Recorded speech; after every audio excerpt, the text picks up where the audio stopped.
Computers are becoming increasingly integral to everyday life. Today's desktop computers are able to keep up with demanding tasks at homes, workplaces, and institutions. In the world of computers, hardware and software always need to keep up with each other to meet the needs of their users. In this program, we'll teach you what you need to know about 32-bit and multitasking as we approach the year 1996 in the 32-bit difference.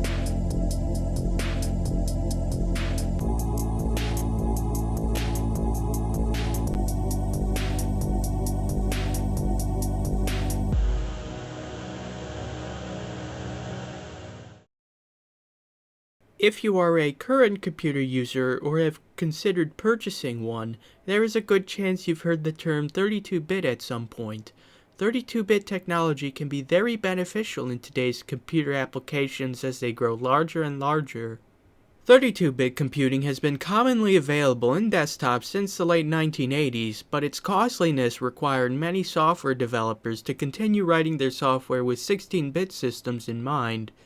These days, powerful computers are becoming increasingly more affordable, which is prompting the demand for more 32-bit software. The need for 32-bit software is further propagated by the recent release of Windows 95, the next generation of Windows that boasts greater stability and performance using 32-bit technology, along with greater ease of use in both hardware and software. What does 32-bit mean to you, though?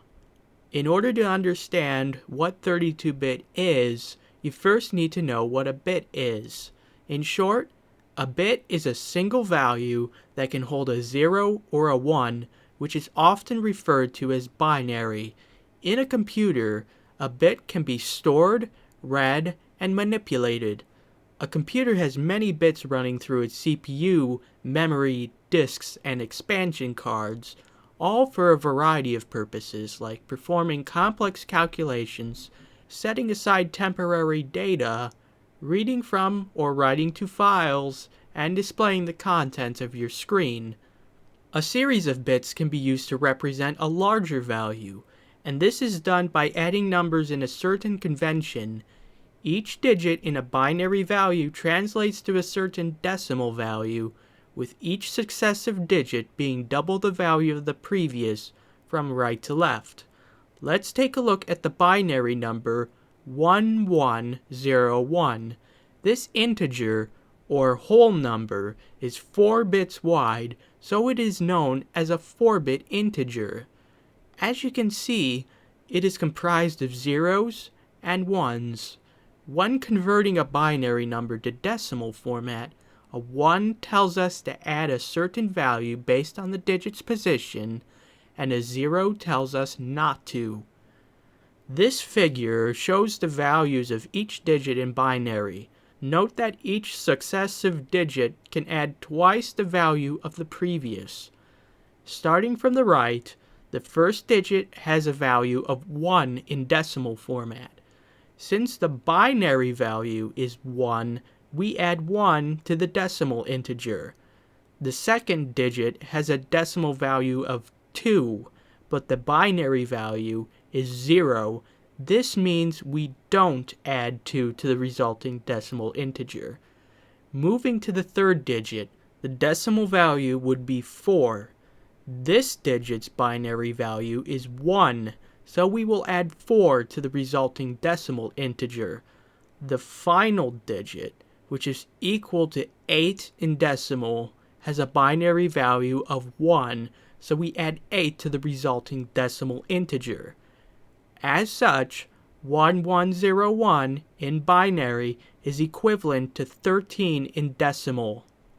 A 4-bit integer is capable of representing any of 16 possible values from 0 to 15. Wider binary integers can represent more values. An 8-bit integer can represent one of 256 possible values, and a 16-bit integer can represent one of 65,536 values. As more bits are added to a single integer, the number of possible values it can represent grows exponentially. This can be represented by a simple equation. which is 2 to the power of the number of bits. So, 2 to the power of 32 is equal to roughly 4 billion, meaning a 32-bit integer can represent one of that many values. The Central Processing Unit, or CPU for short, constantly works with binary values by placing them into different groups called registers. Each CPU has a certain number of registers which are of a certain width. Generally, a CPU labeled as 32-bit will have registers 32 bits wide. Therefore, they each can hold values up to approximately 4 billion. Of course, it is entirely possible to calculate numbers greater than 4 billion on a 32-bit CPU, but this requires storing numbers less than 4 billion and performing multiple operations in order to calculate the resulting number. 32-bit is only one factor in improving the efficiency and performance of modern CPUs like the Intel Pentium. Other technology in the Pentium is responsible for making programs much faster as well, including an architecture that allows the CPU to complete 2 instructions in one go. Also, just because a CPU is labeled as 32-bit does not always mean it only has 32-bit technology. In fact, the Pentium has an external data bus that is 64 bits wide, which can further improve the computer's performance in some cases. Computers will often store chunks of information in fast temporary storage components that are known as random access memory, or RAM. Any bits that are stored in RAM are not currently being processed by the CPU, but are set aside to be quickly recalled when needed. RAM is often measured in bytes, kilobytes, or megabytes. A byte is really just 8 bits organized into a group, which is often used to represent a character on a computer's screen. The prefixes kilo and mega are respectively used to indicate thousands or millions of bytes, so 1 megabyte is equal to about 1 million bytes. Although 1 million bytes is technically just 8 million bits, a byte is the smallest unit of memory that most computers can address or recall, so it is generally the accepted standard for measuring computer data. A CPU uses an address bus to locate the data it needs, which is stored in RAM. An address bus has a certain width depending on the CPU. For example, the 8286 CPU has an address width of 24 bits, meaning it can address up to 16 megabytes. As of now, this is a good amount of RAM for a Pentium computer, but in the coming years it will be too little for the ever-growing size of programs and files. That is where the 32-bit difference really comes into play. Modern 32-bit CPUs have address widths of 32 bits, meaning they can address much more memory, 4 gigabytes, or 4096 megabytes. This limit has yet to be reached in even the most powerful Pentium computers, but even 32 megabytes of RAM in a 486 or Pentium computer can open up many new possibilities for large programs, and, as we will now explain, multitasking. In a computer, multitasking is where many computer tasks are run alternately or simultaneously. Alternate multitasking is a term we made up to describe switching between multiple programs and working on one at a time. This can be compared to writing a report and drawing something. Unless you can write with one hand and draw with another at the same time, you'll probably alternate between writing the report and doodling whales in between paragraphs. You can switch between programs running in the computer's RAM the same way. These tasks are not being done simultaneously, though. Simultaneous multitasking, as we call it, is where 2 or more tasks on a computer are being processed at the same time. Imagine you are cooking a hamburger on a stove while heating French fries in an oven and also listening to music on the stereo. While you're waiting for the hamburger to heat up enough so that you can flip it, the fries are also heating up and the music is playing the whole time. That's 3 things you'd hypothetically be doing at once. This is the kind of multitasking that modern CPUs are capable of performing, as well as what the new versions of Windows are bragging about. Those being Windows 95, a consumer-oriented upgrade for Windows 3.1x users, and Windows NT, a business-oriented version of Windows designed to take advantage of powerful computer hardware. Both Windows 95 and NT are being advertised as 32-bit operating systems capable of multitasking. However, earlier versions of Windows running on top of MS-DOS are capable of multitasking as well. In the next few segments, we will compare the multitasking performance of 3 versions of Windows: Windows for Workgroups 3.11, Windows NT Workstation 3.51, and Windows 95. We've set up a few procedures for testing the multitasking capabilities of each operating system. The first involves us playing a MIDI or MIDI music file, sending an email with an attached bitmap picture, viewing and printing a PowerPoint presentation, and also loading a vector graphic document in Adobe Illustrator 4.1. The second procedure is much the same as the first, only all the tasks are being performed while a floppy diskette is being formatted. The third procedure demonstrates multitasking with multiple MS-DOS windows opened, and each window running a different MS-DOS program. Windows for Workgroups 3.11 is actually quite capable of performing simultaneous multitasking to some extent. Our user will run the first procedure right now, and we'll let you see it for yourself.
As our user was loading the aforementioned programs, the music playing in the background stalled several times. Whenever the user wants to do something else when he launches a program, he must wait until that program has finished launching. The user can perform actions like mouse clicks or keystrokes while a program is launching, but they are delayed until the program finishes launching. However, when the user requests a program to run a long task like printing a PowerPoint presentation, the user is able to work on other programs while data is being transmitted to the printer. Now let's run the second procedure. As mentioned earlier, our user will perform the same tasks, this time while formatting a floppy diskette.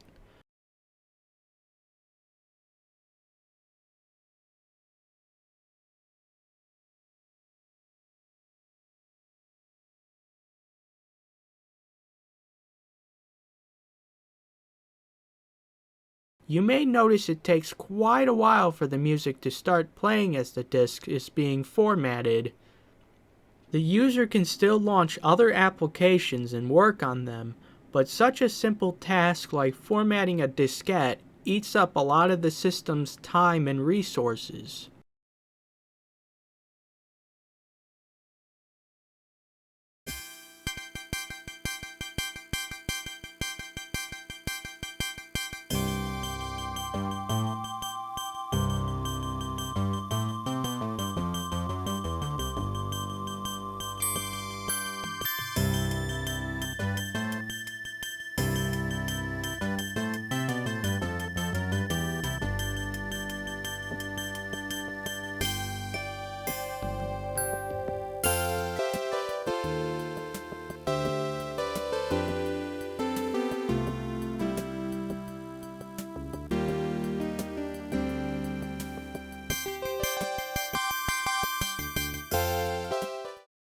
Before we move on with the third procedure, let's take a look at the expected performance of a couple of MS-DOS programs running without Windows. Our programs of choice are Scream Tracker, a popular freeware music player and composer, and Alley Cat, an old and simple game designed for the XT class computers of 10 years ago. As you may expect, both programs run at their expected speeds. It's interesting to note that some MS-DOS programs like Scream Tracker may come with a form of their own multitasking. A DOS shell can be launched on top of Scream Tracker, and the user can run a small program like Alley Cat while the music in Scream Tracker plays.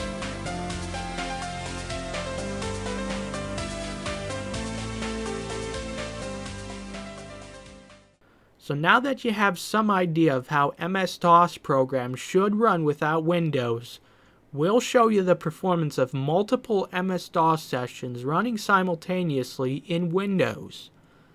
For our MS-DOS multitasking procedure, the user will run Scream Tracker and Alley Cat as shown earlier, along with two QBasic programs he wrote which infinitely repeat certain messages, and Xcopy, which will be used to copy all files of the Windows directory to a network drive for demonstration purposes only.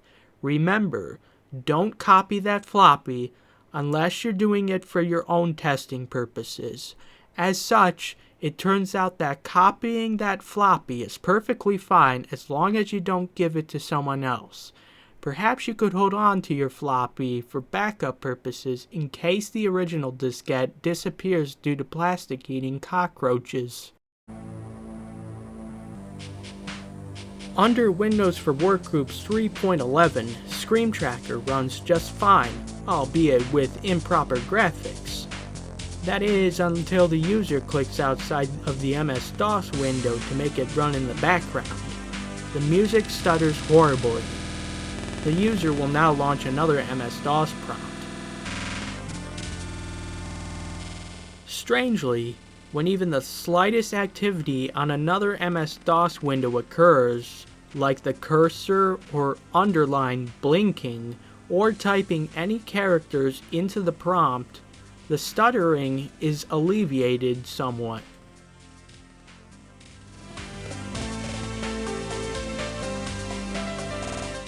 Running our infinite message program makes the stuttering mostly go away, so Scream Tracker plays the music at normal speed with some interruptions. Clicking outside of the window with the infinitely looping program brings back the stuttering problem, and running another infinitely looping program mostly stops it again. This unorthodox remedy does not work as well when running Xcopy at the same time, as that program takes significantly more CPU resources.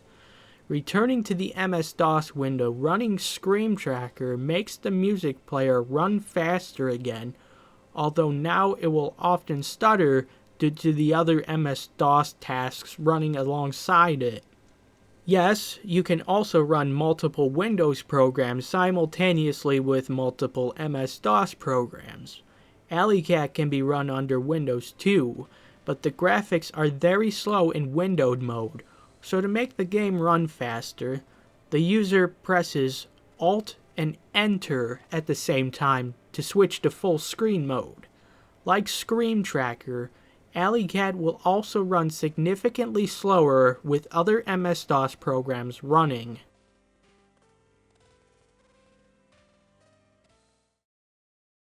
Windows NT is a version of Windows that does not run on top of MS-DOS at all. Rather, it has new underlying software designed with 32-bit in mind. Given a computer is powerful enough to run Windows NT smoothly, programs can often run faster than they would on Windows 3.1x. Multitasking performance in Windows NT is also superior, as you'll see now.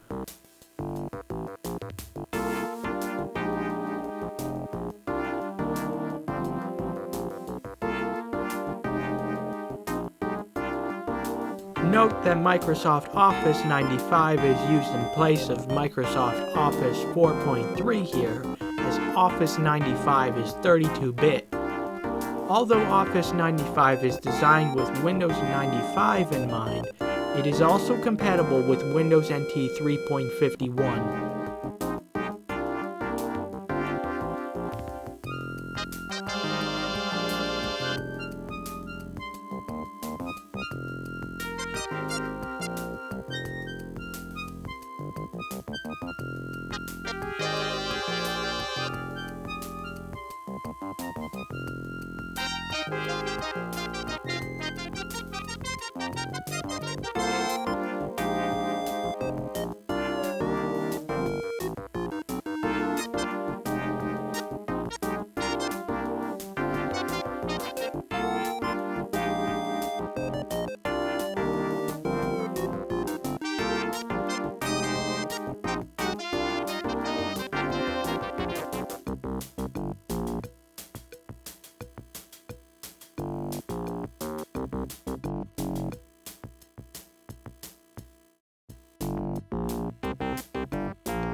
Our user zips through the procedure a lot more quickly, and he is able to launch multiple programs simultaneously without the delay seen in Windows for Workgroups 3.11. All the programs seem to run smoothly together, although Adobe Illustrator appears to slow down the system a little when zooming in to enlarge the plum graphic. This did not happen under Windows for Workgroups 3.11. Note that Adobe Illustrator is a 16-bit program. Multitasking while formatting a diskette is not an issue at all in Windows NT. Every program runs as fluidly as ever, apart from the slow drawing issue which Illustrator appears to have in Windows NT.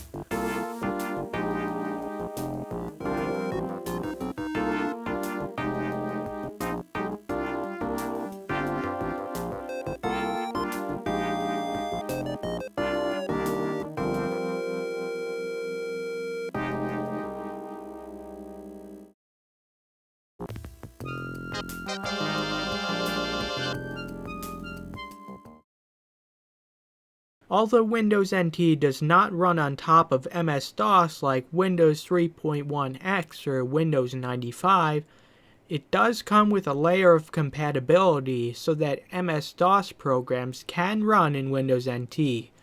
MS-DOS programs are not guaranteed to be 100% compatible with Windows NT. Here, Scream Tracker is unable to detect the computer's sound card, the device which is responsible for creating sounds that play through your speakers or headphones. With no way to output sound, Scream Tracker becomes largely useless.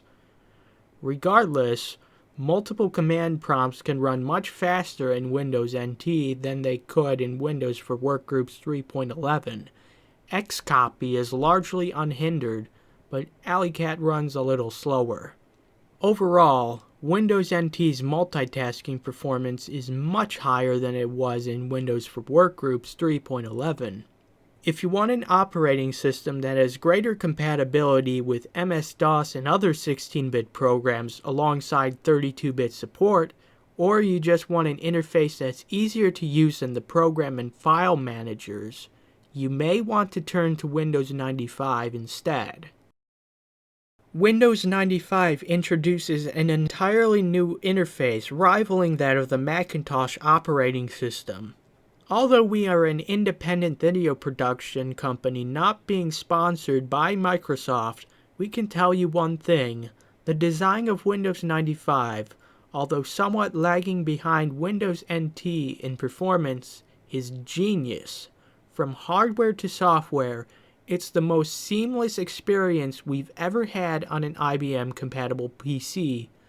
Although Windows 95 still runs on top of a special version of MS-DOS, it takes control of most of the hardware and software to provide improved device and memory management, as well as broader 32-bit support. In other words, a system running Windows 95 will be easier to configure and more stable than one running Windows 3.1x. For the serious multitasker, Windows 95 is the way to go. While running our multitasking procedures on Windows 95, we exploit some of the new features its interface provides, including shortcuts, the taskbar, and the start menu that everyone's talking about. We're going to make use of these features in our procedures as we test the multitasking capability of Windows 95, and you'll see them in action. For clarification, this is a shortcut, this is the taskbar, and this is the start menu. For the sake of saving time, we'll skip to the second procedure where we launch multiple Windows programs while formatting a diskette.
Like in Windows NT, formatting a diskette does not hinder the performance of other programs. Launching programs in Windows 95 simultaneously does cause some delay, but noticeably less than in Windows for Workgroups 3.11. The user can continue working on other programs while the PowerPoint presentation is being printed. Zooming in Adobe Illustrator does not cause the slowdown problem seen in Windows NT. As we attempted to start the MS-DOS multitasking procedure in Windows 95, we had trouble getting Scream Tracker to play a different song in the window. It's not clear if this is a bug or just a consequence of Windows 95 overriding many parts of MS-DOS, but our user was eventually able to get some music playing with some fiddling. The best way we can describe it is that he opened the MS-DOS prompt, launched Scream Tracker, played the music, quit Scream Tracker, relaunched it, and then played the music successfully the second time. Of course, to make MS-DOS programs work as intended, Windows 95 users can just open the Start menu, click Shut Down, select Restart the computer in MS-DOS mode, and launch their MS-DOS base program from there.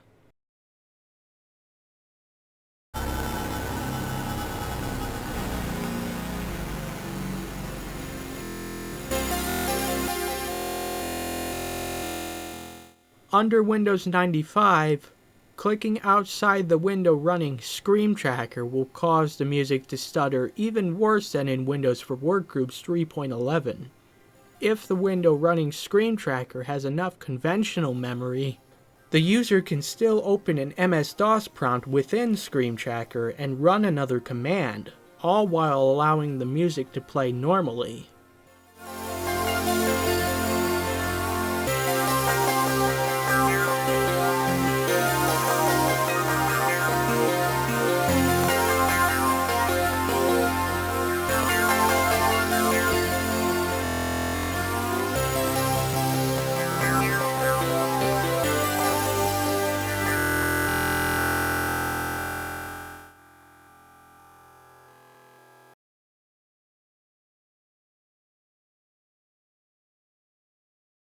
Alley Cat performs rather well with other MS-DOS programs running, in full screen of course.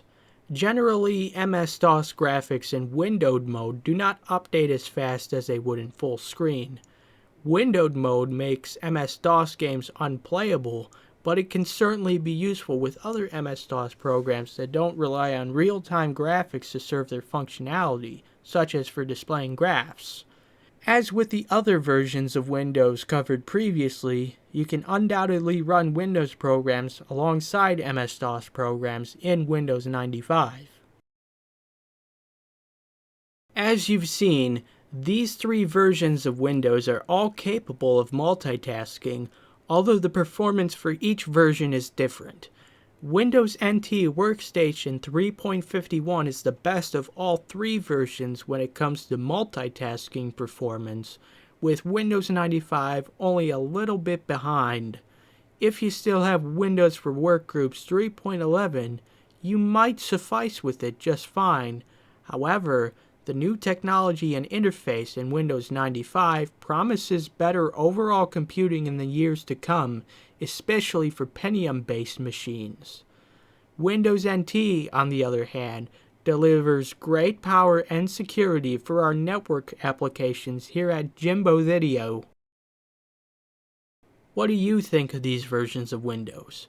Which ones did you use? Have you used a different operating system before, like OS 2 or Macintosh system? We'd like to hear your thoughts so we can better suit our future videos to your interests. We encourage you to fill out the form enclosed with this video and mail it to the following address: 42220 Vapor Way, Atlantis, New Jersey 35007. Don't forget to mention if you were multitasking while watching this video or not. Thank you for watching.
Good morning, enjoyable.